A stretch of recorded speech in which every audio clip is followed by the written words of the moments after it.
সবার আগে বাংলাদেশ। এই বাংলাদেশ কিন্তু ছিল, কিন্তু বাংলাদেশ কোনো কারণে দীর্ঘ 16 বছর চাপা পড়েছিল। ভিতরে কষ্ট ছিল, চাপা কষ্ট ছিল, দুঃখ ছিল, হাহাকার ছিল।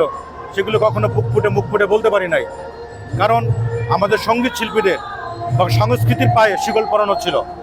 সংস্কৃতির মাঝখানে দুটি ভাগ করে দেওয়া হয়েছিল। আমরা ভিন্ন মতের বলেই, যার কারণে আমরা বুক খুলে গলা খুলে গান গাইতে পারি নাই। আজকে মনে হচ্ছে সত্যিকার অর্থেই স্বাধীন দেশে স্বাধীনভাবে গণতন্ত্র চর্চার যে ব্যাপারটি, সেটি পরিষ্কার হয়ে গেছে। এই সংস্কৃতিবিহীন কোনো দেশ সুস্থভাবে চলতে পারে না। একটা দেশের ভূখণ্ড দখলের দেশ দখল হয় না। যখন সংস্কৃতি ধ্বংস হয়, যখন সংস্কৃতির বুকে আঘাত করা হয়, তখন দেশ সুস্থ থাকে না, অসুস্থ হয়ে যায়।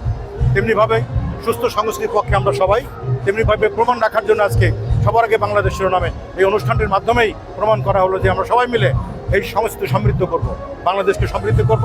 নতুন সম্ভাবনা আমরা দেখার চেষ্টা করছি, সেটি দেখার জন্য আমরা ওদের আগ্রহে আছি। যার কারণেই আমরা সবাই মিলে একেবারে উন্মুক্তভাবে এই মঞ্চে গান করতে সুযোগ পেয়েছি।